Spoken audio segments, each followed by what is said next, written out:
Psychotechnologies live. Live. Welcome to a very special Psychotechnology Live episode. We have with us a very special guest, Sandra Sobanska. She is exploring relational rigor. She's run a salon on it in the intellect space. And she also had an amazing time on Think Better retreat and met all cool people and had crazy experiences. And hopefully we'll have time to get to that.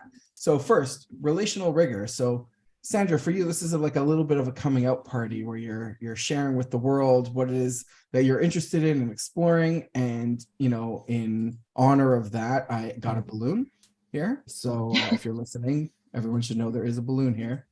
And so now this is officially a coming out party, at least from my perspective. Maybe you have a different perspective, and that's okay. What is relational rigor, and why is that important, or is it just like something that just popped in your head one day that you're just chasing? Yeah. So I think relational rigor, in some sense, like appeared in my head through my Think Better experience, which is a retreat, sort of exploring, I guess, emergent leadership. I'm not sure how you would say it, actually, Daniel. Like, what would you say Think Better is in your words? Unclear. Yeah, it's very unclear. You show up and then you kind of get it or you don't get it. Yeah. And I still don't get it. Yeah, and I think I've been to a bunch of them. Yeah, so I think that there was a certain quality there of how people were relating to each other, to the event, to themselves, I guess. And it felt like there was a certain attending to how we relate in general to things. And yeah, I think that was really, I don't know, it was very inspiring to me in the sense that I felt like something like this is important for a while. And I guess I didn't really see many people around me taking that seriously. And I also didn't really feel like I had like sort of like a handle on it. But when I was there, I just felt like, okay, there's something going on here that seems really good, seems very helpful to be real with each other and to also have a kind of critical view on the experience as it's happening. So we are currently in some experience, we're like relating to it in a certain way, we're relating to ourselves in it. And there's a way to notice that and track that and in a way self-correct as the experience is still happening, rather than just let it unfold, be unsatisfied with it, and then, you know, afterwards be like, oh man, it didn't really like hit the spot. So I think that it just felt really exciting to me to figure out that, oh, okay, it can be done actually. Like you can do something with these intuitions or senses that you're getting as you're in the experience, and you can actually modify it live as it's happening. And so I think that was the first time when I kind of figured that, okay, something this is possible. Like I can actually explore it, I guess, with more confidence. And I think around the same time, I've also stumbled upon circling, which to me feels a bit similar. It's, you know, it's like you're trying to be with the experience as it's happening, and you talk about it and you notice what's going on. And yeah, and I think all these kind of things made me feel like, cool, like this matters. Like I want to figure this out. Like what's going on here? It seems like there are some cool tools here that like no one ever taught me are there. And I think that this idea of rigor came from having some conversations with some people from the EA community, I think, and specifically like thinking about intellectual rigor, and how we already value certain rigor in how we think. There's tools that we have for thinking, for making decisions. Generally, I think everyone would agree that having intellectual rigor is good. And clearly in our culture, in both like at work and in academia, this is something that if you have it, then you're being seen as someone valuable, I guess. And yeah, and I think that I don't see the same thing happening for how we relate to things and to ourselves and each other. And that feels like an important balance to intellectual rigor. Because in fact, I guess like I'm a little bit almost like wary of intellectual rigor being left alone to kind of hyper optimize itself or something. And yeah, and so I think that this idea of having a rigorous attitude to relating is seems kind of very potent to me. Beautifully said. I love that whole journey. Also, I just want to say that I feel very distracted because I was supposed to tweet at this link and I still haven't tweeted. Oh, so I'm going to okay, tweet yeah. it quickly. Go for it. Let me just copy it. Okay, and then I can be present. Let the people I'm know. inviting everyone to my coming out party. Yeah, great. All right, that's done now. Cool. How do you feel now that you've like cleared that elephant in the room, and now you can be more present? Yeah, I feel like I can take a breath again. Great, my face is bigger. Okay, so what I was thinking would be cool is if we try to do a little bit of this rigorous relating here. Yeah, I was about to ask, like, what does this look like? What are the tools? Like, do I ask myself some self-inquiry questions? Like, how do I get into relational rigor? Let us be your guinea pigs. Cool. So yeah, this is something that I've been mainly experimenting on with myself. And I guess the kind of basic assumption is that all the time by default, you are relating to things somehow. And I guess just relying on the default, I mean, sometimes maybe that is the right thing to do because obviously we just have some proper instincts and some natural responses that are fine. But I think sometimes, especially in situations where things are at stake or we really want something, there's some sense that things are important and high stakes. Probably there's quite a lot of scope on strategies that are not actually in our favor to kick in, like protecting ourselves, right? And even here, I guess coming into this conversation, there is that part of me that's I'm supposed to have things to say, and I'm supposed to perform a certain way. And what is it that, Elliot and Daniel want me to say? Is it going to be valuable for the listeners? And there's all these thoughts coming in. And I guess part of trying to be rigorous about how I'm relating to this experience is to notice that, and specifically to ask myself, okay, what would be the best, healthiest way to relate to this such that I can have a good experience? And I think that maybe sort of, both trying to establish what is that default way that I'm relating to it versus what is that aspirational way that I want to relate to it. That I think is the key move that I'm trying to make. Where am I and where do I want to go? Yeah. Where do I want to be? And also just exploring maybe the vision for how good could this be if I was a little bit more intentional about it. And it also allows me to come back to this question of what can I do, or how can this be set up such that I can be authentically myself, because that feels good generally. And so, for example, for me, being able to say to you guys all these different voices in my head that are a little bit am I good enough type of a thing, that actually helps me be more myself right now, because I've surfaced this. I don't have to hide it. It's real. I'm experiencing this. I want this to be a part of this experience. And I think that maybe when it comes to discussing it with you, something that could be helpful is for me to also ask you, how are you relating to this conversation? Because that helps me challenge some stories or assumptions I might have about how you are relating to it. So I kind of want to actually ask each of you, how are you relating to this conversation? Yeah. Who first? Okay, Elliot, go for it. Okay. So here are a few of the frames in my head. Is that okay? So one frame in my head is tracking emotional states of the three of us, and if we're in a good space or a bad space, or if there is a negative emotion that we're suddenly steering away from, or if there is extra heaviness or something that is uncomfortable that we are avoiding. Other frames are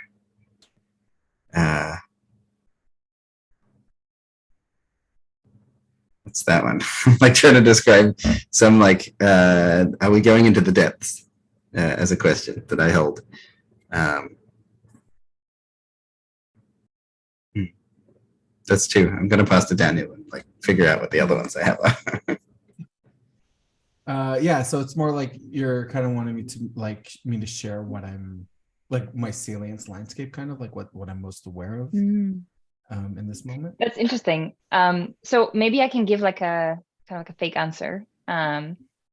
So one way you could be relating to it is like I want to bring on these guests who like are really interesting.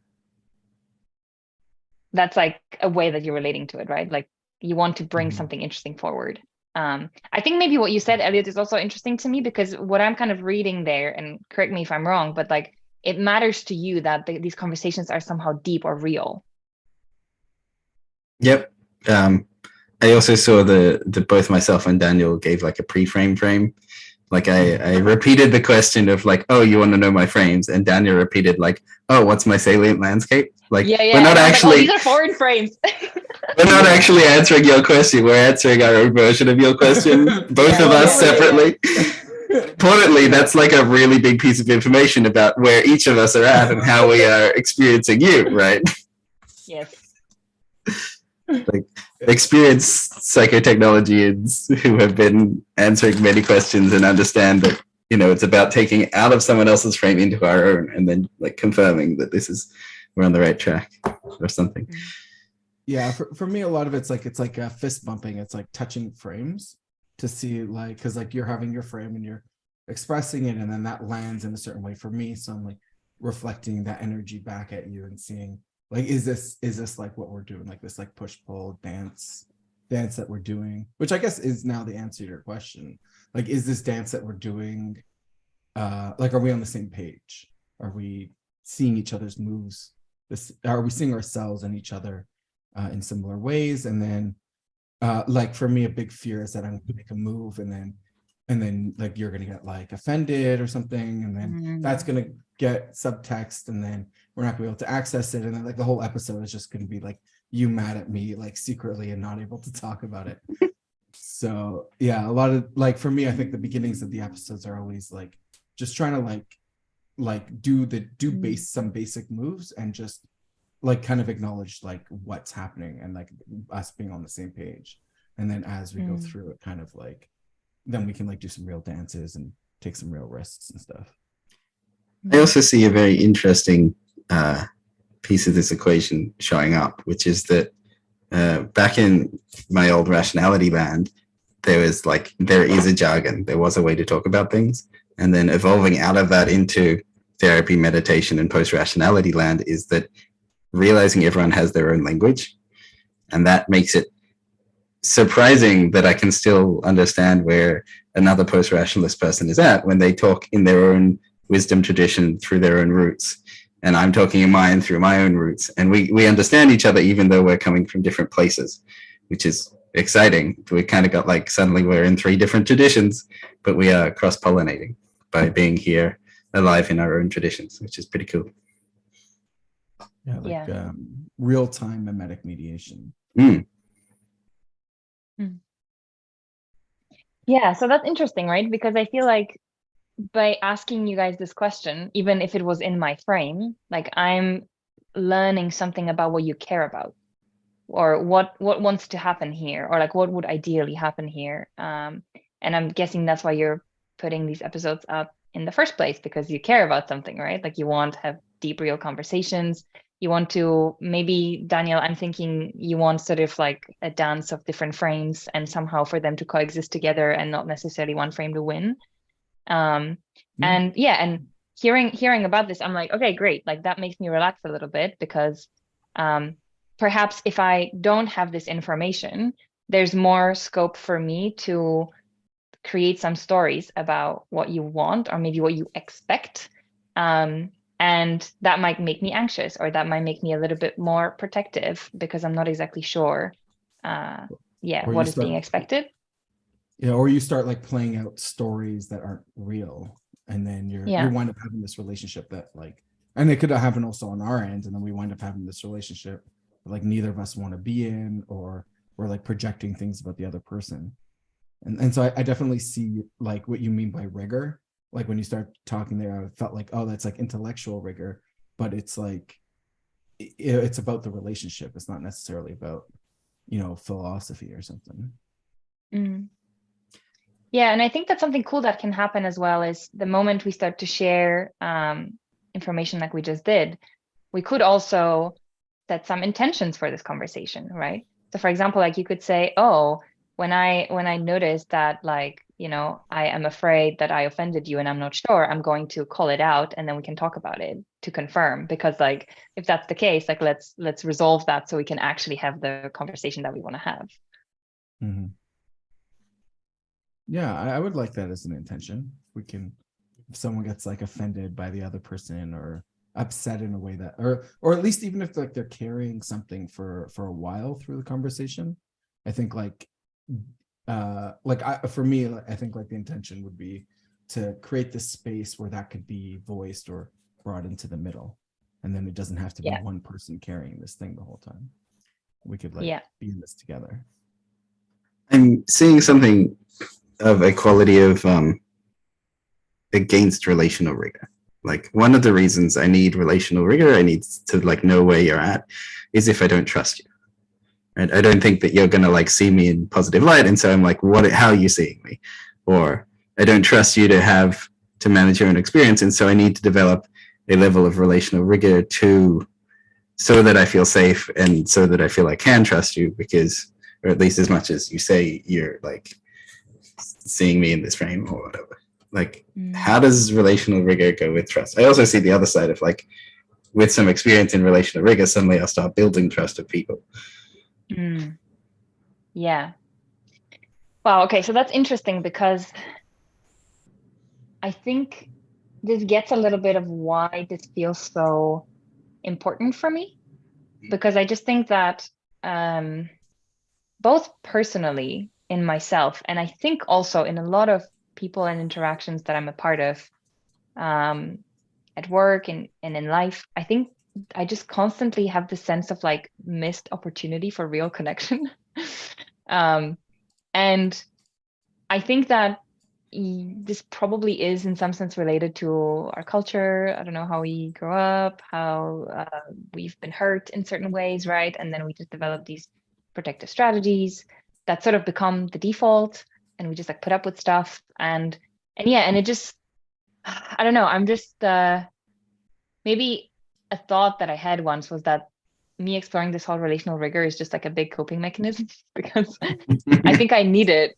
I think I really need it because like I know people are to be trusted and I know there's like awesome connection out there, but sometimes I just see myself like not really getting there and I'm like, well, what happened? Like, why are we not able to do this? And I think that this question of like what is like the best way to have this interaction is like kind of really interesting. So I don't know, like I guess I want to say that like the truth is that on average we enter interactions with some form of distrust or defensiveness, just because we're trying to like figure out, can we trust this person? And so maybe relational rigor is a bit like a shortcut.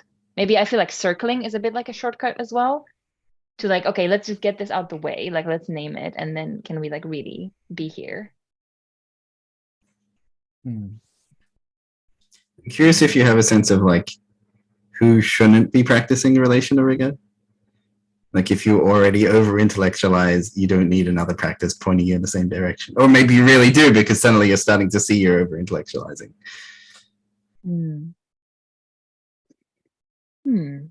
Well, one friend once challenged me that like what happened to just like hanging out, and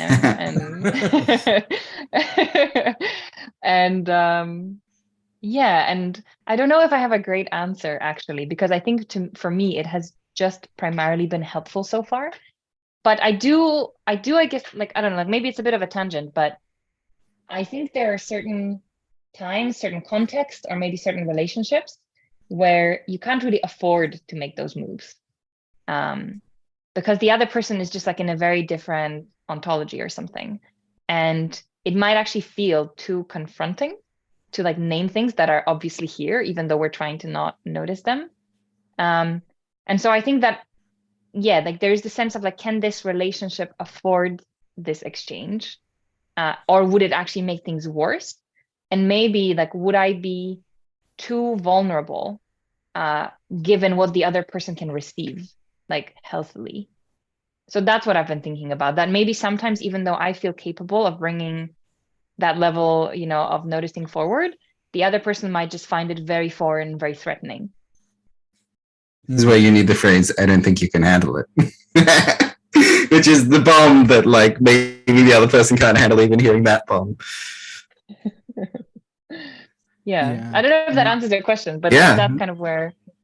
No, it makes sense. I've seen this a similar holding frame and not being sure if the other side can handle the frame in NVC, where it's a classic. I see this, here are my feelings and needs, and the other person may like have any sort of reaction to hearing your feelings and needs, like believing they're feeling attacked in that moment, and you're, from the NVC frame trying to be very kind and gentle with sharing your feelings and needs, but you don't get control over how you're received. That's just, you just find out how you get received in just a moment when they tell you, or don't tell you, or shut down, or respond, and there. We want to give them freedom to have any sort of response that they have, rather than try and force them into using NVC or something like that. So there's a like, here's my frame. What are you doing on your side? And obviously sometimes someone will respond, I'm not a robot. Don't use a formula on me, which is, right. Why are you using a relational rigor frame on me? Do you not trust my existing intentions towards you? Like, oh, well, spicy. Actually, I would love being asked that question. Yeah, like that seems great. Yeah, I think maybe what I really want is for people to just take more relational risks. Yeah, and I think that I totally get this part with like NVC formula and sounding like a robot, and I think it can probably happen here too. And I remember after Think Better, I just went around and asked everyone, "What's the life for you right now?" and I think at some point people were like, "Oh yeah, Sandra always asks this question." And I'm like, okay, maybe I'm overdoing this right now. Maybe it's like a little bit like trying to be something, So I guess maybe there is like a quality of person. Yeah. Okay, so then how do we model taking more relational risks? Is that something should I be asking this question, or should I be like, I need to what's my relational risk right now? Or should I pass it to Sandra? Are you modeling taking relational risks enough for me to follow you? Oh gosh. So you use the word enough, and then my inner critic is like, oh no, the word enough appeared in this conversation. Okay. Well, so I think for me, the first step is something like acknowledging internally that I have and noticing on some maybe subtle level. Maybe it's like a facial expression that changed, maybe I just have a feeling that there's something more in there, or that you're not really telling me what you think. And then I guess the taking the risk is like deciding to share that and see what happens. So I think my sense is that I've been in a lot of conversations where it feels obvious that things are not really going in a productive direction, and yet no one really says anything. And I think from anecdotal evidence, I have a sense that a lot of that happens in academia, for example. There could be meetings where people just go back and forth, and it's clear that it's going into a rabbit hole that's not going to get us anywhere. But this is an important part of the play in academia, right? That you engage in. So there's that. Or maybe there's a sense in a work meeting that people are just talking past each other, and everyone's just trying to be the person to say the right thing. And being able to make that move there, which is hey guys, I think we're talking past each other. What do you think? Can actually really change the trajectory of that interaction. Because then you need to kind of sit with that truth being named. And so I think that this is something that I'm still working through.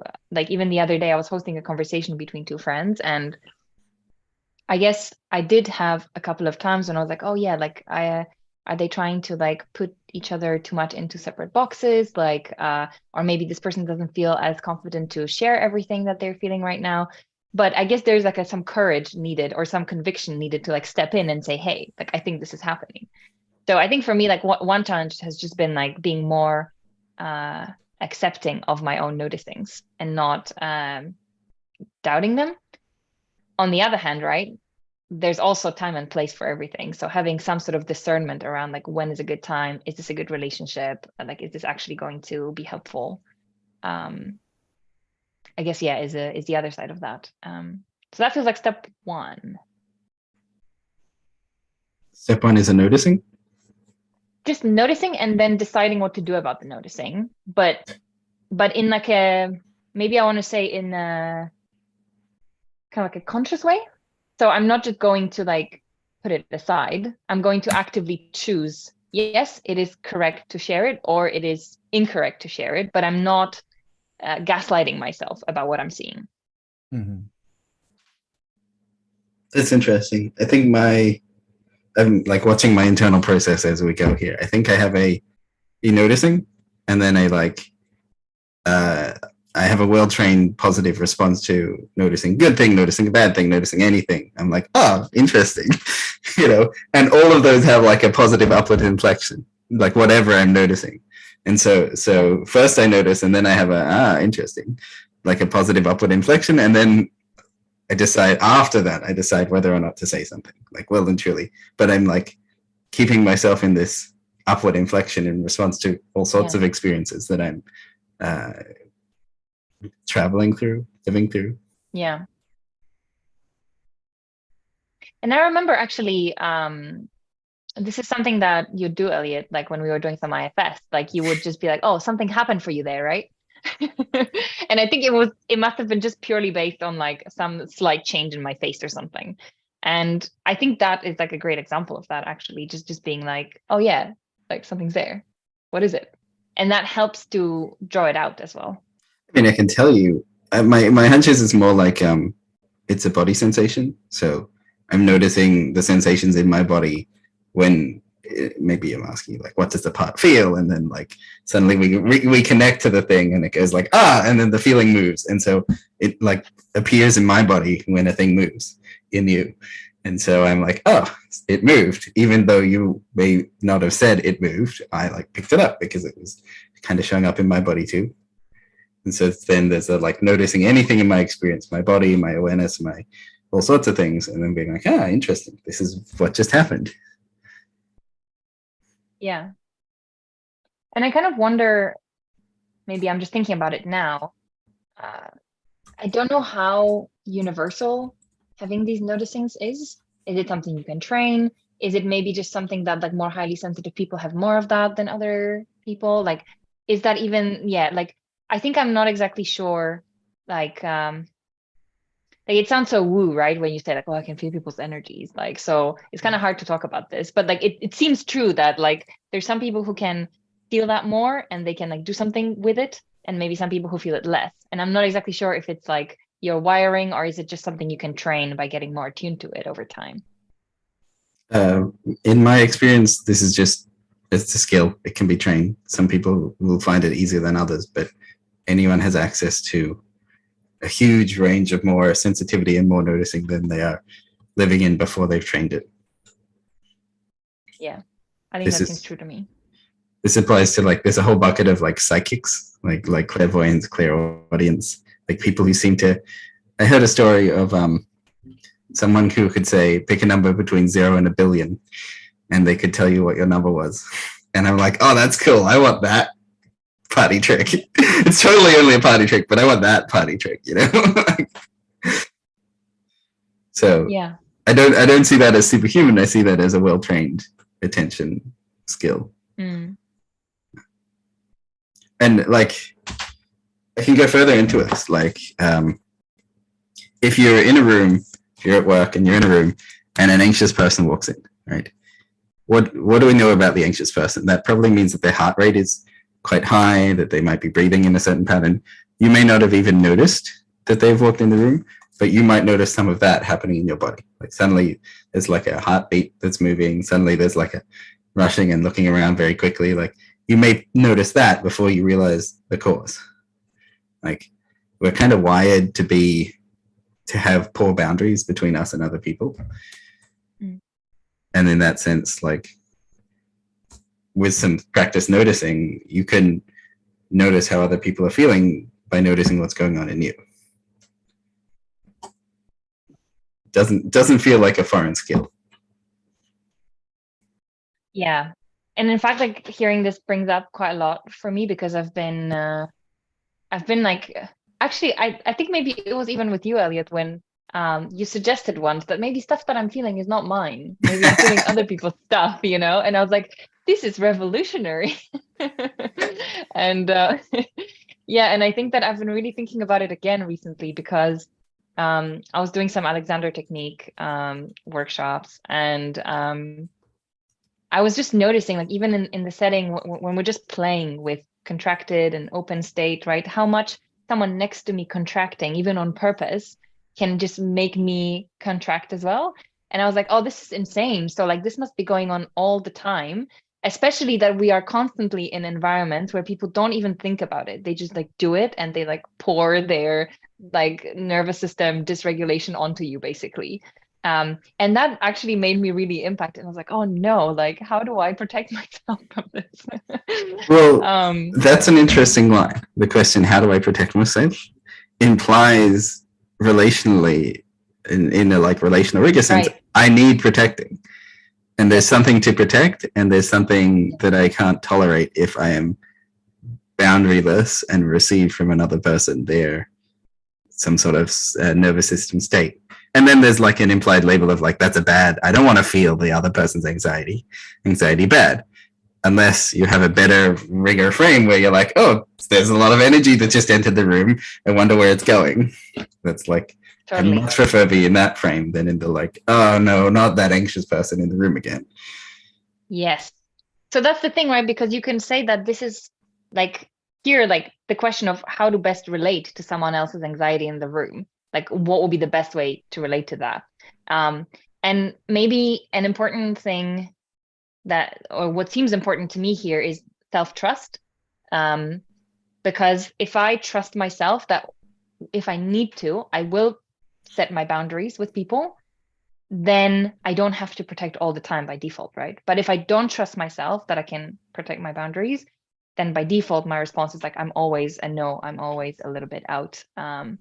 And you need to prove to me that I can let you in, right? But that, I think there's something lost in that. Like, there's a certain agency and I don't know, groundedness in just being able to hold this interaction with openness, but knowing that if I need to, I'll say no. I'm gonna check on Daniel, see where he's up to.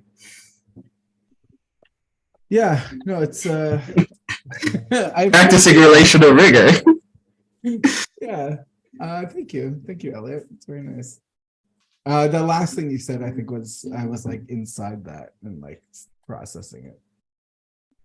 But yeah, like in general, I'm curious.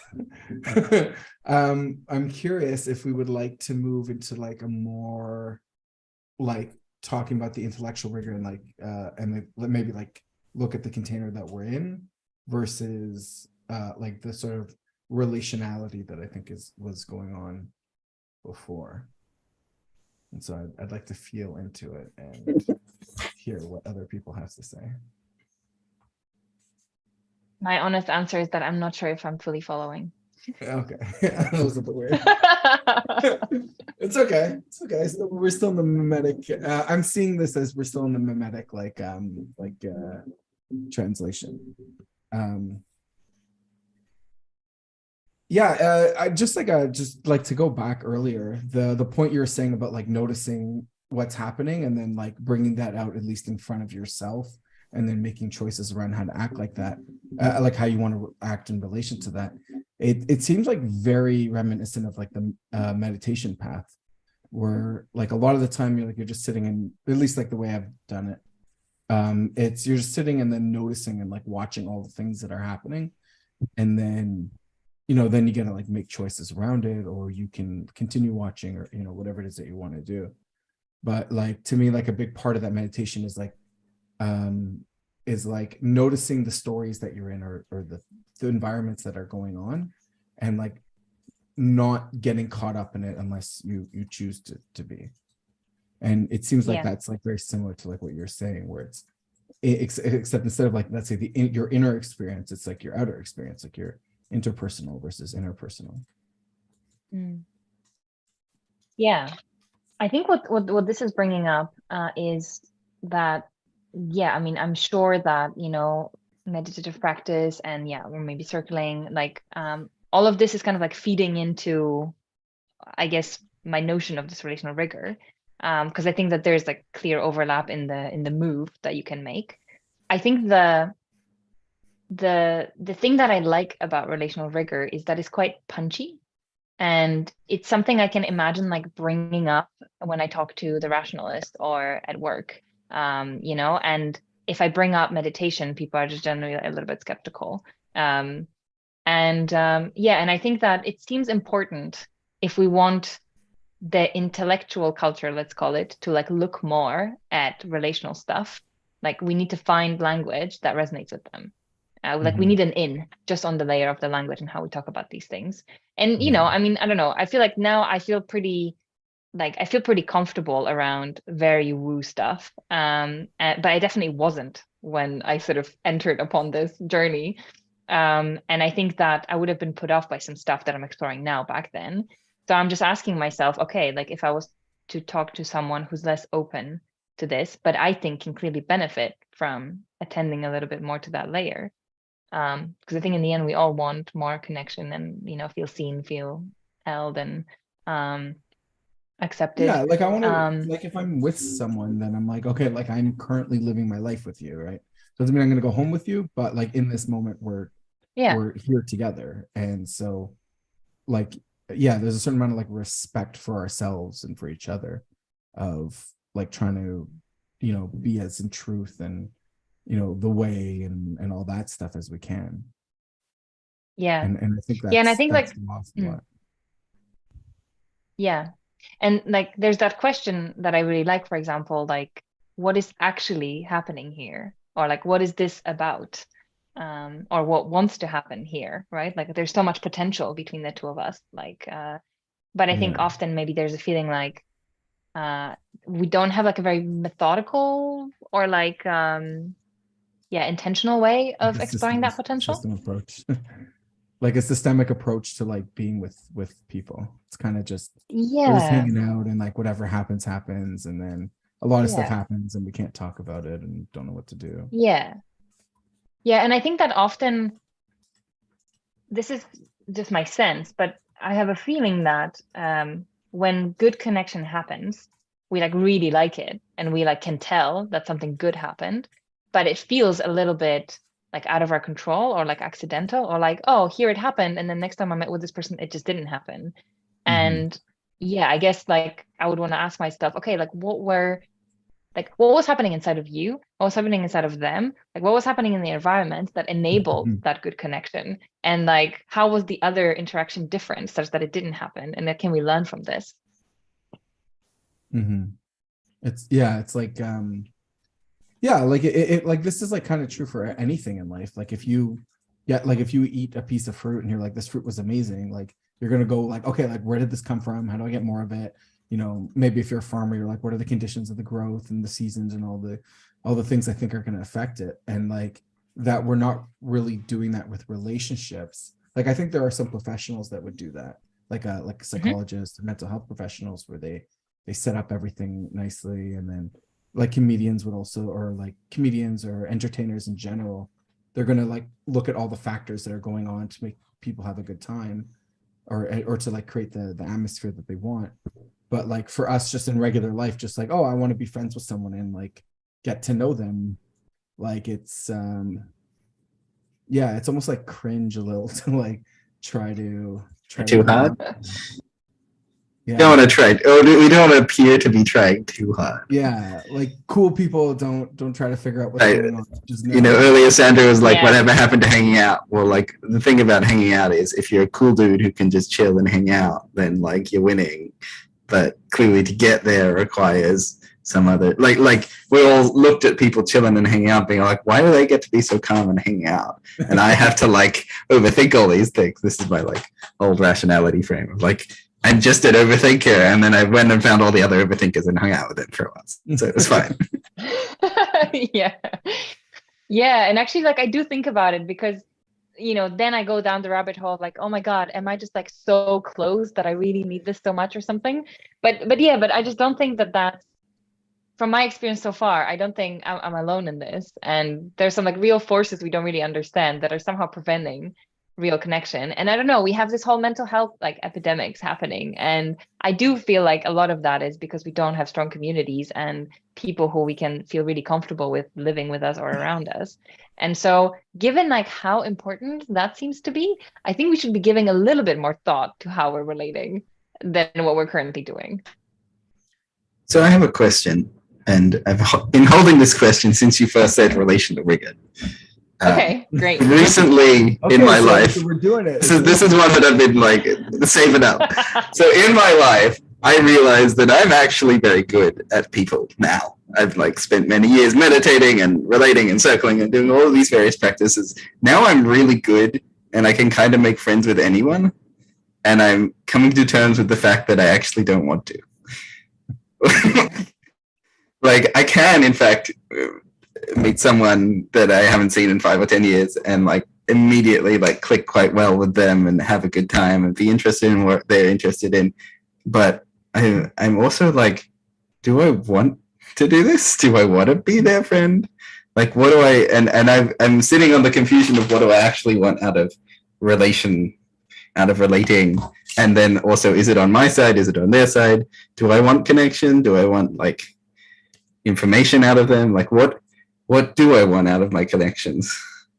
And this is like, I'm sitting on I think it's a question for me, right? That what do I want is a question I ask myself. It's not a question I ask the other people because they don't really know. But I'm sitting here going like, okay, now that I'm good at people, what do I want? Feels like a very relational rigor. Like, and then hopefully I will shape my life such that it's filled with wonderful friends and less filled with people I'm not interested in, or maybe that's not what I want. I don't even know if I want people anymore. I think I want moments. Like I want like powerful moments, and like it may not be up to the people as a whole entity. It may be up to like parts of people. Like, is this person feeling open in this moment?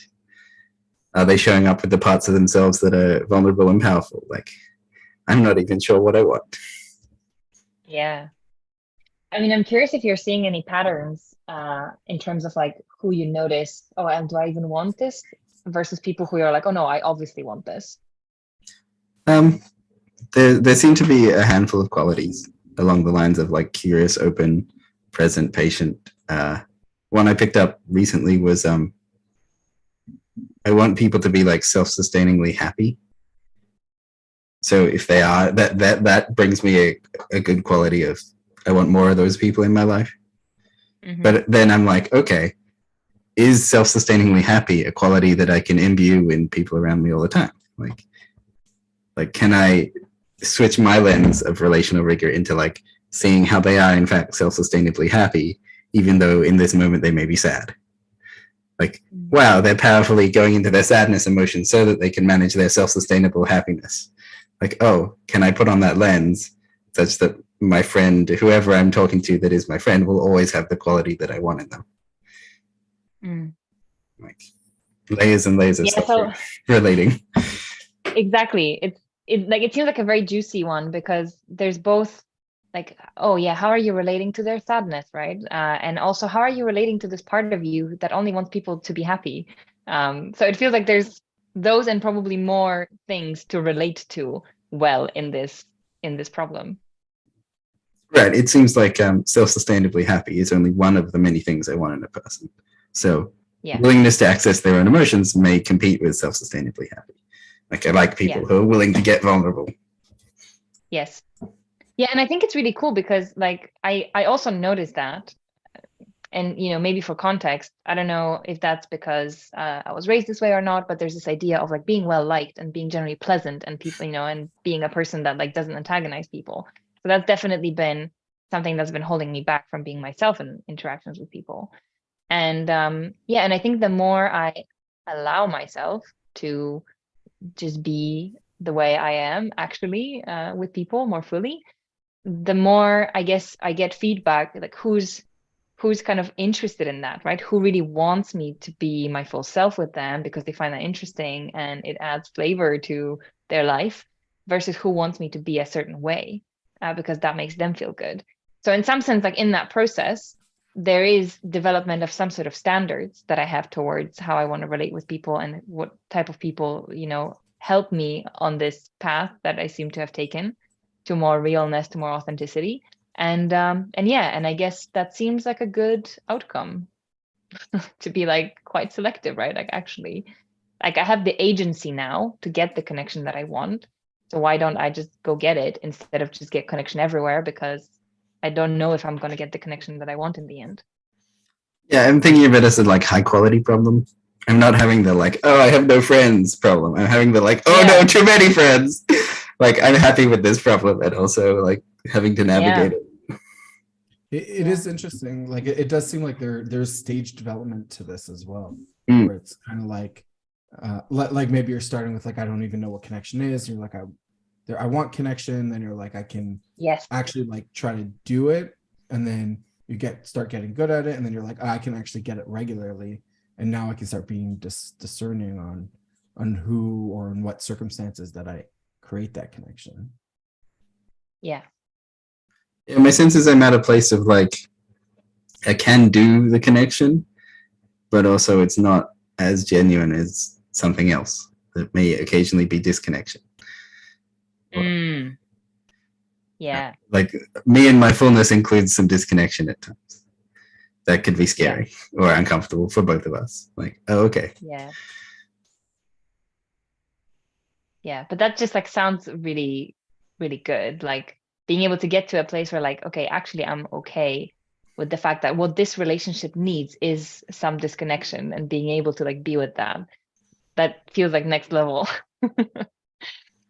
Well, like maybe one way to think of this is like when you go to a supermarket and you talk to the person at the checkout, you could like fall in love with them and become their best friend, or try really hard to make sure that happens. And also like maybe you don't have to. Like maybe that person wants to put on the worker drone face and be a boring worker drone as much as they can, so that they can just do their job, get money, and do the other things in the life that they care more about. I don't know. Or maybe we should like fall in love with the worker people at every supermarket all the time. God, the like relational front line of a business. Like, ugh. I don't know. Like, I don't know. So what this reminds me about is something I actually feel challenged by is pursuing sort of like small accidental connection or something like that. Where if I already have a relationship with someone and it's pretty strong and there's some trust developed there, it's kind of quite, I feel like it's quite easy to try and go deeper, get more intimacy, take more relational risks. But, if it's just about like, oh, I'm at this party and I'm seeing this person, I really love their energy. Like I'd love to just come up and say hi. There's like quite a lot of blockages there, which I think is probably fear of rejection and stuff like that at play. But I'm trying to like figure out how can I guess, relate better to that situation or to the part of me that is afraid of rejection, such that I can just find connection where I don't necessarily expect to get it, because it seems like it adds a little bit of magic to the experience of life. And I've just like seen friends who are really good at that, and I'm like, oh, cool, like that's a skill somehow. Like intentional serendipitous relationships. Yeah. Because I noticed that I'm almost close to the idea that connection could just happen anywhere. I'm more just like, oh, like I know places where I get a lot of connection. I'm gonna like really go hardcore there and do all the like magic moves. But if I'm just walking down the street, I'm not really expecting to find connection there, but I totally could. Mm-hmm. And so like this is, I guess, your learning edge. Like this is the challenge that you're directing. Can I try to offer a solution or like a perspective without it being. Yeah. Let's play with it. Let's play with it. Okay. Just because I'm feeling like the circling energies, and like you're not supposed to like tell people answers, you're just supposed to sit with it. But also, we're on a podcast, so I feel like Maybe you got to do it in the frame of like, here's what I have tried in this context. Yeah. So it's not exactly. Yeah. So I'm just relating it back to the meditation. Like, so there's the meditation of like it's the same. It's like there's parallels in the journey where I'm sitting there and then I'm able to do all these things while I'm sitting on the cushion. But then when I go into the real world, it's like, oh, that's real world. I don't experience things there. I just experience things here. And the real world just does this thing. And then, they still got it. And so for me to like make that transition, one of the stories that I would tell myself was I'm already experiencing stuff and I'm already doing all these things. I'm just not noticing it or doing it intentionally. So like to parallel that to like the street people, let's say, like I'm already in relationship with all the people on the street, right? Like our relationship is some guy on the street right now, which isn't that deep or profound, but there still is something there, right? Like there still is, like we still act differently when there's other people around, even if we don't know them. And so you're already making moves and doing things with them. And so you kind of already have that opening in a way. And then it's just a matter of like acknowledging and realizing that opening and that the relationship's already there. And so it's like not building it from scratch. And so for me, like whenever I'm seeing people, as soon as I see someone, or even if I just hear of someone, I'm already in a relationship with them. It's just maybe not like one that I would remember 2 seconds later, but there still is already a relationship. And if I'm like, okay, like I kind of want to see where this relationship can go, then it doesn't feel like there's this like hurdle to overcome as much. It just feels like it's like gone from like impossible, like a cliff to a mountain. And I'm like, oh, I just have to climb this mountain. I feel like you kind of hit me with my own move there. Basically, I was saying that, that like, oh yeah, like there's this default way in which we're like already relating to things, right? Yeah. And then we want to be intentional about it. Yeah. So I quite like that because I guess it's just like a simple reframe, but there's that sense of like, oh, now maybe I can be curious about the possibility here. Where before I was just like not even tracking that. Yeah. And it's really cool actually, like just because like I could share this and I never get to, but like all these different like spaces have their own like code of conducts almost, right? So there's like let's say the Think Better code of conduct, which is like you're supposed to be more open and meta awareness, and then there's like work conduct where you're supposed to be less open and less meta aware and like more bike sheddy. And then there's like like street, which is, and then like the street code of conduct is crazy because it's all over the place because like everybody's there. And so you get these like people who are like, oh no, it's like very weird to talk to strangers, and like anyone I don't know that hasn't been like introduced from that my parents haven't known for 10 years, then like I'm not talking to them. But then you get these like other people who are like, no, it's like completely normal to just be in middle of a relationship with someone. This is like country town streets. In a country town, everyone says good morning and hello. And then in the city, people don't do that very much. Except for certain suburbs that maybe they do. The city, there are places, like if you go to like the parks off, like sometimes, like dog walkers talk to each other. That's like a thing. You can talk to a dog owner if you go pat their dog. Like, yeah, this is totally code of conduct stuff. Yeah, and maybe like I'm just thinking, I come from Poland, and so in Poland, like people don't really chat each other up on the street. I mean, I'm not so in touch with how it's right now, but like I think generally there's the sense that we can get like really close with each other when we already know each other, we're like in the same house, whatever, right? But like if it's just a stranger on the street, there's quite a lot of like, okay, like you need to earn my trust. Like I don't trust you by default. And then I remember going to America and then like people just coming up and saying like, hey, how are you? And I was like, oh, that's very weird. I'm curious. So there's definitely something there, yeah. Curious for Sandra. Sorry, yeah. How much do you think relational rigor is much more about us than it is about the other person? Like if I'm having a bad day, no matter who I talk to, it's like it's bad conversation. I'm like, I need to just like time out, go home and like be alone for a while. And then when I talk to anyone, it can be better. How much is it like us and what we're carrying, and how much is it the other person?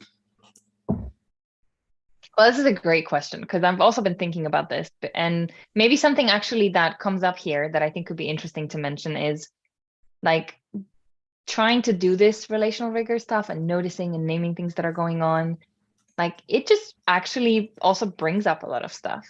And I think like it can be quite confronting because let's say I can be in this conversation and I'm nervous and I'm like, okay, the thing for me to do is to mention that I am nervous and why, and just like make that a part of the interaction.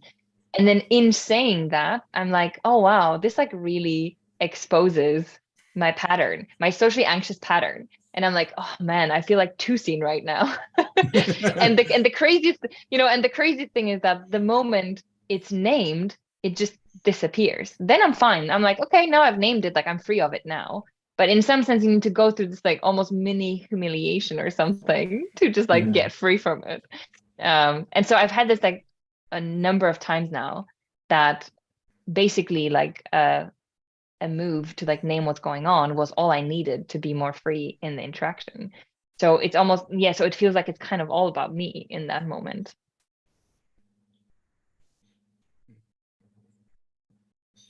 At the same time, it involves another person, so it can't be all about you and all about them at the same time, which is super like I don't know. Yeah. Maybe it can. Like, I think what happens there actually is, and I don't know, maybe this is just me adding like a layer of meaning to having these experiences and struggles a little bit sometimes with bringing my full self forward. But I think that by doing that, you're kind of like showing other people that like a different quality of being or relating. And that actually feels quite powerful because like I think like it's an interesting way, the way it kind of travels around. Like you see someone make a move in a conversation and you are like, that's possible. I didn't know that. And you see that it changes the way things unfold as well.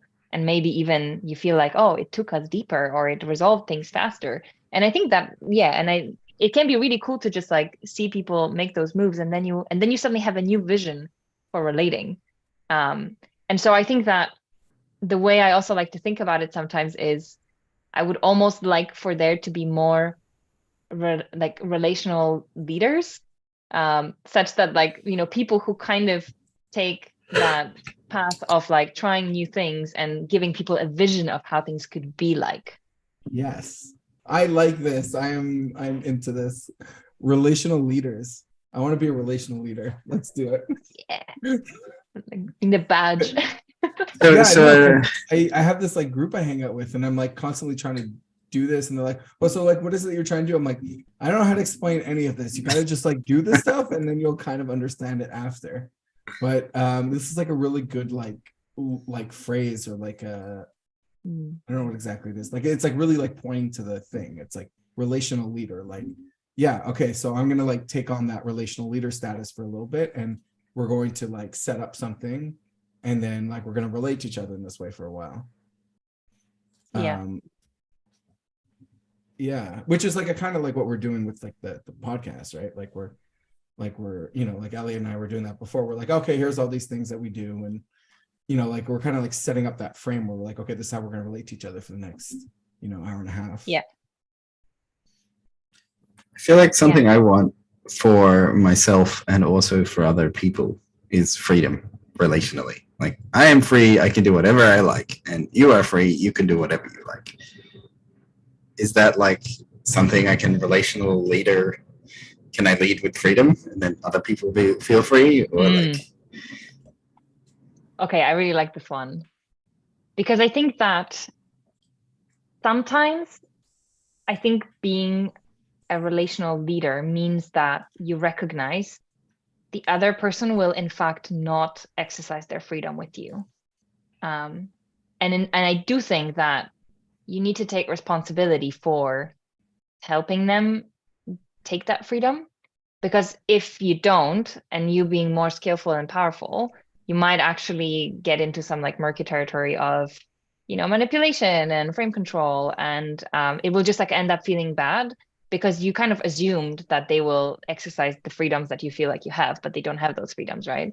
So like in some sense, like I know a lot of people who, yeah, are just like very eloquent, and they have just like very easy way like connecting with people as well. And they just think, okay, I'm just going to like say my things because like if people have boundaries, they will tell them, or like they will tell me where the boundaries at, right? But like, can you check maybe first somehow? Or maybe you need to actually name that you're expecting that, because they might not even realize. So yeah, like I think that there's like something about discerning, like, is this person already aware? And I love that you guys actually asked me, right? Like how comfortable you feel with setting your boundaries. And that seems great because that brings my attention to this. That's one of our pre-interview questions now. I'm like, how comfortable are people setting their own boundaries? Yeah, I have a sense that usually I like to like push a little bit just to like get them to do it, so that like I can see them doing that like in practice, so that I know that they can do it. I want to see where the growth edge is, and I think that the audience learns a lot when they see people really playing on their growth edge anyway. So like we got to push a little bit to find it, maybe gently. Yeah, but or it depends on the person, maybe not. Yeah, like I like to do the first time off stream, so that if it blows up or something like doesn't go well, then you know nobody's really like, it's not online forever. Like if people aren't embarrassed about it. Yeah. Like it's in that space. But man, like this relational leadership thing is awesome. Like I love this. I am yeah, totally me too. Yeah. Yeah, and in some sense, like I mean, I just want to say that something that's been like coming up more and more recently is just like feeling into this desire that I have for people to find that thing that they are really good at, or that they really see like uniquely in the world, and kind of have the agency to bring that forward. I don't know, like something about that feels very, very exciting to me. And sort of in a way, people finding their voice. And probably it's because like I'm trying to find my voice, and that's like a very exciting thing and seems very existentially important. But yeah, but something about this sort of like leadership, gaining that sort of freedom to just be out there in the world. Yeah, like I guess just like really relate to yourself well in the first place. That seems really, really potent. A true relational leader leads their own relationships first. One of my like major fundamental paradigms is the paradigm of demonstrative. Like the way you act in the world is constantly demonstrating to other people how they can act in the world. So if that's like you act more free, or you act more tempered, or you act more controlled, or you act more skillful, or you act like a choice to move in that direction, you act more inspired, like that action demonstrates to others that they can also invite their own fears, their own shame, their own whatever it is in the world to step forward and be in relation to everything else. Yeah, you know, and actually, so this is an interesting one, and also a growth edge, I think, for me that I've been falling into quite a lot recently. You know, because I mentioned there's that frame that I have in my mind, which is like, what's the best way for me to relate to this, as a sort of like an aspiration. But I think often still it generates also some like sort of side effect of perfectionism and self-criticism around, oh, you're not doing it the best way yet. Yeah, and I just think that it's like, I almost feel like for me to further grow in this relational rigor sort of like direction, I need to sort of stop and address the self-criticism, because it's stopping me from exploring this more playfully. Like it makes things feel very serious, and and in some sense like also undermines my self-esteem or something. So a move that I've been trying to make recently that I'm quite excited about is just trying to allow it when it comes up. But I'm like actively looking out for, okay, how can I like better work with my inner critic, because especially it's coming up here.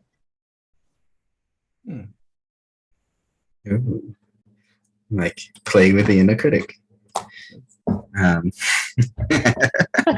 Well, actually, you know, I once had an IFS session where where I was talking with this sort of like anxiety and with the critical voice, and it came through as this like a little ball, kind of like a child. And the question was, okay, so how does it want you to be with it? And he was like, yeah, just like play with me and like bouncing on my knees or something. And so I'm like still trying to understand, okay, what does it actually mean for me to play with it? Play with the inner critic. Straightforward. Yeah. It's Yeah, a bit of like a discovery. So Oh, okay, go Elliot. yeah, all right, go. Okay, so one of the moves, because I know he's about to pull a move, but I want to do my move. One of the things that we like to do is we like to invite the critic into the conversation. So like this is kind of like an IFS. So if you're here and you're the, I guess, person that wants to play, and then you're like a little scared of this critic, you know, having the critic as part of the conversation with us in this space means that like it's exactly the thing. It's like the relational thing that we've been talking about the whole time. Right now, everybody's here and we can talk to each other. So I would offer or invite you to invite the critic if it's something that you would feel comfortable with doing. Yeah, I guess it's surprisingly, it hasn't been crazy present in this conversation, which maybe is just a feature of how open we've been and how you guys set it up. But yeah, maybe the more we go, I'm like, what if I'm running out of topics now? Like, what if I don't have anything more to say? So that's like a little bit there, sort of slowly lurking, you know, in this direction. Yeah. I want to add a frame on top of Daniel's, the like same exercise, and also there's this quality of like every one of us will remember like going and seeing a performance and then walking out of the performance with your friends and going like, well, that was terrible, that really sucked, and there's something like nasty, indulgy fun in the judgment. Like I like to complain about things or something, and like it feels like as a you know well-balanced practitioner of all sorts of things, I don't want to be critical anymore, right? I can see the pain caused by judgments and the relational bouncing of that thing, and then also like, oh no, I just rejected my own judgment.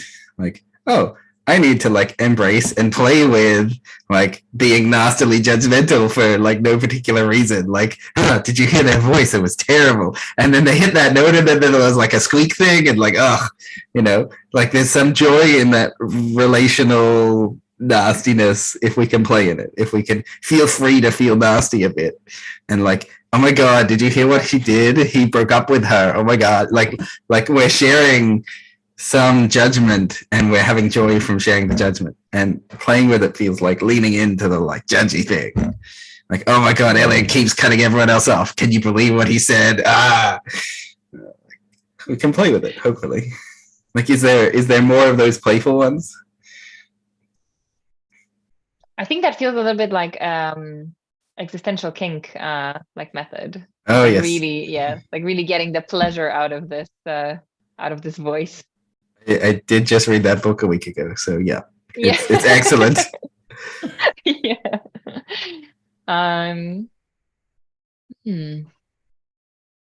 Yeah, I guess it feels a little bit vulnerable to like really play with it now.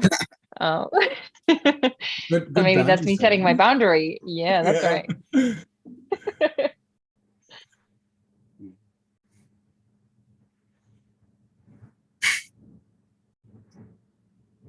Oh, another thing actually I'm trying relationally is sitting with silences. It's so uncomfortable for me. Interesting. Yeah. Because I just have this very strong sense like I should be, maybe it's related to the like wanting to be a relational leader, like, you know, wanting to like bring the conversation forward and have the next thing to say and bring in another interesting topic, right? But like, yeah, I think especially after Think Better, I just had this realization that, wow, when you just don't bring in the next thing, some things can actually come from the bottom, and like that can be the thing that is actually the most interesting thing to talk about. And I think maybe like I have a bit of a tendency to go from extreme to extreme to kind of find the middle. And I think that for a while I was like really into this idea of I'm just gonna sit back and let things emerge. You know, I tried this at work a little bit, and in some sense it was liberating because for the first time I was like, oh, okay, so before I knew this, there was constantly this side of me that was feeling like I need to have the answer, like I need to have the agenda, like I need to make the conversation, make the meeting productive. And as I was able to inhabit this, like sitting back and letting things emerge, I was like, oh, okay, I now see these voices in me, and they're not the only thing I can be. But I think there's still the question of like, there's a certain like passivity in that whole emergence idea, which I'm not like fully yet on board with. So there's this question of like, okay, how do I, Active silence. use the emergence in the right way, but also how do I still keep the like active kind of like, I'm almost like a masculine, but like a healthy masculine, vigor and kind of action. Yeah, it's I think the thing you're pointing to is like what I think about as active silence. So like for me, there's like all these like conversational moves, and like one of them is silence. And like it's like it's like weird at first because you don't think of silence as a thing, but like music people do, like they write it in the music stuff as like breaks. And so like I guess that makes and yeah, and like the silence themselves has like they can be like pregnant, or they can have tension, or they can have things in it.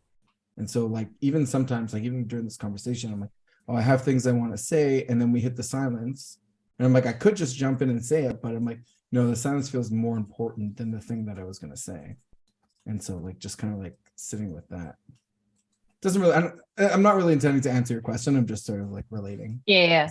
Cool. No, I really like the idea of there's like information in the silence. Mm-hmm. I have the idea of sort of, you mentioned Alexander technique earlier, and Alexander technique seems to put more space into my experience. And so if I can have the silence while talking, like that's an interesting movement. Like, why can't there just be more space around? Like my words could literally echo in my own psyche. Like, oh, there's a lot more space in here for the words to bounce around. Yeah, it was very funny. Like you just said that, and I was like, oh, okay, let me just take a deep breath. And I was like, oh, so much more in here. And then there's space for multiple people to be speaking, even at the same time. Very Italian of us to like talk over each other.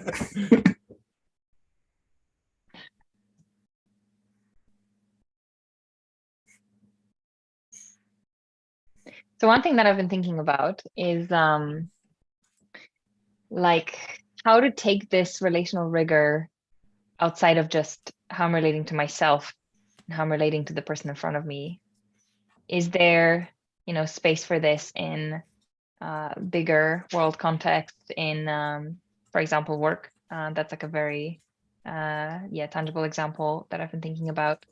And I guess I think I somehow have a lot of sense that this will not land very well, but I think that's just, again, the like inner critic and the like fear of some sort of like rejection or being labeled as because kind of like attending to the feelings and attending to like subtle things that feels a little bit unproductive sometimes in the work context. And so like how do and to me it feels like deeply productive. I'm like, one interaction like this can like save me hours of rumination about, oh, what actually happened there, and are we good or not? And so I think that both like relational rigor, but even stuff like self-love, like all these things just like feel deeply practical to me. And I think that there's something about that I'd like to learn how to communicate better, especially in like more formal contexts. So I could recommend an episode of Psychotechnologies Live where we talked about this with Narayan. Oh, cool. In the Narayan episode, he talks about that and like how because he's also he's not doing that necessarily like exactly, but it's like same space at least. And so he tries to do that in the corporate world as well. And I want to raise the thread of the opposite thing. Like, if I say the phrase, I want to lift heavy things, I want to like be strong so I can lift heavy things. There's this quality of like, when I'm stronger, it won't be hard anymore. And so it'll just be easy to lift heavy things. What I'm really describing is I want to do the hard thing. And what we're saying with relational rigor is like, oh, I want to do the hard social thing, and then I'll get really good at it. But when I get really good at it, it won't be the hard social thing anymore. It'll be the easy social thing, and hard will have moved on somewhere else. And like, if I want to keep doing relational rigor, I got to go find where the hard social thing is again. And that's like, oh no, it's gonna be hard forever, even when I'm good at it, and then it'll just be hard somewhere else, and I'll have to go chase hard and then go find hard and do hard again. So I'm like cautiously like, maybe the quality of like it's difficult to do relational rigor has to stay. Otherwise, you're not really doing relational rigor. You're just doing skillful social moves that you've now trained yourself to do really well that other people don't know about, and so it looks like magic to them, but it's got to keep being hard. Otherwise, people will be like, she's just doing the easy relational rigor stuff because she's skilled at it. Like, you don't want you. I encountered this problem in performance in circus crafts. Like, you might do a juggling trick and that's cool to the audience. You might do a really technical juggling trick that's equally as cool to the audience, but like doubly as cool to any like skilled audience that knows how hard the technical trick is. The basic audience like doesn't know, but it's like boring to you to do the basic tricks now. You need to like do harder tricks for yourself and harder tricks for the technical audience that really does care. It's like, oh no, the hard thing has to stay. Otherwise, it's just an easy thing. This is bringing up something that I'm tempted to explore a little bit, although it might be also a bit, like it's a little bit like unformed and new. But I guess I see how much meaning I get out of trying these like the next hard thing relationally. And there's almost, this like value in trying and the challenge and the overcoming and then like liberation. And I can see that this is almost like a little bit addictive in some sense, right? There's like this pursuit that's really enticing.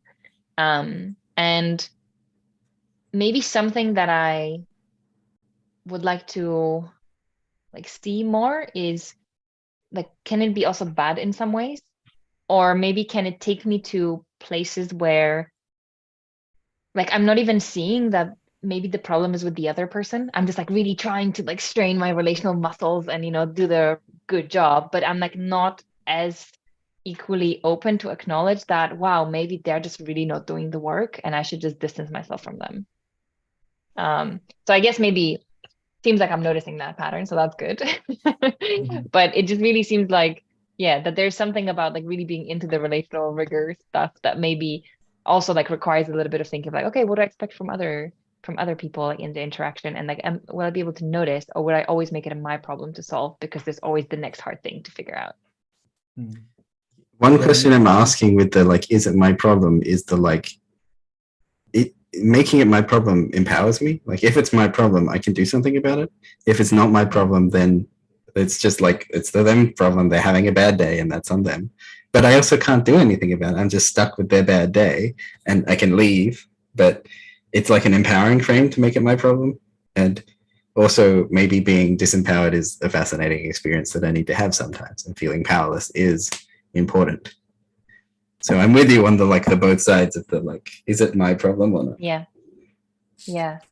And I almost have a sense that there's a bit of like imagining like a curve like this where, up to a certain point, if you actually go after the next hard thing, you're just genuinely getting a lot of value in terms of building your skills and your comfort and knowing yourself. But there comes a point where like every next encounter with that person is just like taking away from your life in some way, because it just continues to be hard. So I think there's maybe like a bit of a point after which you should just be like, okay, like I got what I needed from this interaction, but it seems like the other person's not playing my game. Yeah, it's like I see this as like meaning making, where you kind of want like a larger purpose overall. Like, why am I doing this? So like, I think like you kind of already touched on that. Like, you're like, oh, I want to have better relationships, and like, it's like personal for you as well as also like, whatever else that is. So there's like, I think like there's like part of like keeping that in mind, where if you're like, hey, I'm here because I want to have better relationships, and then you're putting in all this effort to like have a relationship with someone that's really shitty, then like that's not like, that's misaligned with your goals, and so like that kind of keeps you oriented in the right direction. Yeah. I also want to put in the possibility of like, what if there's a second hump? You described like, what if there's one hump, and like, what if I get over the top and now we're what if there's another hump? What if there's like you don't actually know the shape of the relational landscape. I don't know the shape of the relational landscape. If there is in fact one hump, and in some ways there is, right? And I'm trying too hard and I need to reel back. What if there's another hump? What if I try even harder and then there's like some awakening moment because I've tried even harder and there's a second hump? Like, oh, they like come into their prime just because I doubled down on my effort. Like, I don't know if the shape of the landscape, I don't know if I'm just like burning through effort like 10 times harder than the other person is trying because they're all shut down and they don't know how to access their stuff. I don't really know what the landscape shape is. Like, this is an exploration. Yeah.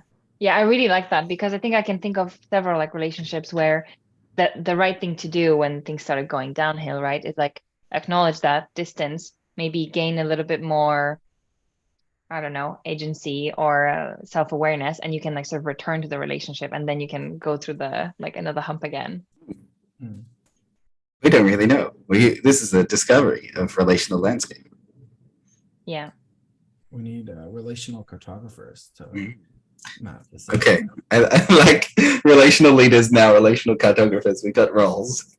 Like, is anyone just allowed to be in relationship? That's the cool guys on the couch. He can be in the. Oh, like whatever happened to just hanging out, Elliot. Yeah. I'd like to welcome everyone to Overthinkers Anonymous. Do you have any other roles other than relational leaders and relational cartographers that we want to add to our mix? Relational experimenters. Well, I think there's a lot of sub roles, but yeah. Right, because like you have the mimetic mediators, right? Like, so you're like, okay, this part of it is like translating across different like cultures or different frames, and then there's like the social moves, and then there's like the goal orientation, like what are we actually trying to do, versus like, are we just here to like sit and work out all day, or are we like actually like trying to do something with this? Right. I could practice being angry at people, and do that all day. I'm working out my anger muscle, but I may not actually be connecting. Like, or you can spend your connection muscle all day and like connect with everyone, but then get nothing done. Like, then what happens to you, right? Like, you're just this, which maybe is what you want to be, and then that's fine. But maybe you're like, no, I want this connection so I can do this other thing. Like maybe it's like it's on the way, or it's just like it's one of your needs, not all of them. This is back to my like, well, what do I actually want question. Yeah, and something I'm thinking about now is that maybe it would be like helpful to have a sense of who is this relational rigor good for as a tool. And I think actually one thing that seems true to me is that it's especially good for social anxiety. Like, I think similarly, Alexander technique is really good for social anxiety, actually, because it's like a lighter and a bit more agentic frame for experimenting socially than therapy, for example. Like, I think therapy can be a little bit heavy as a frame, like you're doing therapy, you need help and all that stuff. It's going to be hard. But I think both with relational rigor and Alexander technique and maybe some other things, there's just like a little bit more playfulness in that, or this idea that, oh yeah, we're going to like just test some things and see what happens. So I think I quite like that, specifically with social anxiety. I mean, you mentioned like overthinkers a little bit, so I wonder if that's something that's emerging as well. But yeah, I guess I'm curious if you guys have any thoughts on like who this is good for. I like that frame you did there, because it's like turning it from like a gym into like a sport, where it's like, okay, we're all gonna go around and do this, and it's gonna be hard, but we're gonna have fun doing it, so it's like not hard. I feel like there's a person in the moment of like realizing they can be pickier about their friends, or like realizing they can have power over their social circumstance. So you're talking to someone who's like thinking developmentally, like ego development from like 10, 11, 12, suddenly you realize that there are other people that you can have deliberate relational qualities towards. And then like from there onwards, like anyone younger than that is probably, you know, little boys do this thing called co-play where they like sit next to each other, both holding trucks, going but not actually like playing with each other. They're just playing next to each other. Like they're not ready for relational rigor yet. And they're like, even the 12-year-old might be a bit young for like relational rigor, but from then onwards, when we start realizing we do have an effect on other people and we can choose how to relate to them, like that's people first discovering that. This is suddenly very powerful. And then there'd be like another loop into it at like maybe 22, 23, when people are approximately emotionally, mentally, when people are realizing they've had maybe some bad relationships and they're like, oh, I can have better relationships.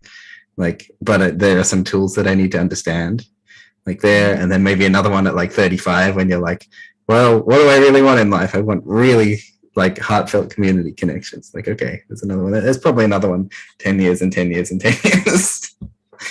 Yeah, well, hopefully it's earlier than 35 that you want heartfelt community connection. Then like, you know, I think of like the mid to late stage hippie of like, been around the block a couple times. I know how this dance goes, but what do I really want? Oh, I want like genuine, like deep loving connections. Yeah. I'm putting that at 35, but obviously it can happen earlier or later. Yeah. Some people work in corporate don't hit it till 45. Other people hit it at 25. Yeah. Yeah. And I guess I can imagine also like a more specific journey, maybe specifically someone working with internal family systems or something, like, and really figuring out that they want to be more fully themselves and more authentic, right? And like, I think that can also be a really good place to explore this. Yeah, and I think there's like also a real question that I have about like, how do people who care about how they relate to themselves and who want to be authentic, like how do these people like exist in the game A world without you know, like neither getting kind of bulldozed over, nor just completely feeling like I just need to like distance myself from this entirely. How do we like stay within the system but authentically? Like that seems like a newly important question in my head. I want to add in the also not bulldoze, like something that happens with all these tools. Like suddenly I have all the models, all the maps, all the tools. I can run rings around people and step on them if I want to. And oh no, that's the mistake. That's the like, I could step on them in the way that the world stepped on me. Like, oh, I need to guard myself to not do that too. Because that's just more game A. Yeah. So some of the things that I think like I think that pops up for me when you ask that question, to me, game A is its own culture. And so like when we're talking all these mimetic mediations, like a game A is a culture. It's a, you know, it's a memeplex or whatever. And so like for me, it's like it's like going back to that framing and perspective of like keeping that space so that you're seeing the things show up and then you're choosing what to do with them. And so for me, it's like I'm like, okay, so I'm in game B and I know I'm in game B, let's say, and let's say I am, and but like I'm the only one here and everyone else is in game. Everyone else is here is in whatever they're doing, and there's this big thing here called game A, and like now I'm here trying to relate to it. And so I think like then when you're coming from that angle, it's like the same like all the skills you have of relating to other cultures or other people or other frames, like all that whole skill set is just applicable here. It's just now you have to learn this new culture from the outside, which you might only know from the inside. Does that make sense? I don't know if I expressed that. That exactly. Following. Yeah. Yeah, go ahead. There is this like huge thing. Like I know for me, I grew up like Orthodox Jewish, and I left and then like I'm sort of like coming back because I discovered spirituality is a real thing and kind of important. And so it's like really like it's like much easier for me to look at other cultures and just like, oh, you're cool, like let's understand it, like, let's try to understand what's going on.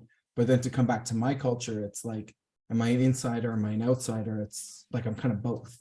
at this point. And so that relationship keeps getting like flipped and all weird. And I suspect that like that happens. That's gonna like happen with a lot of people. I'm not really a game A guy.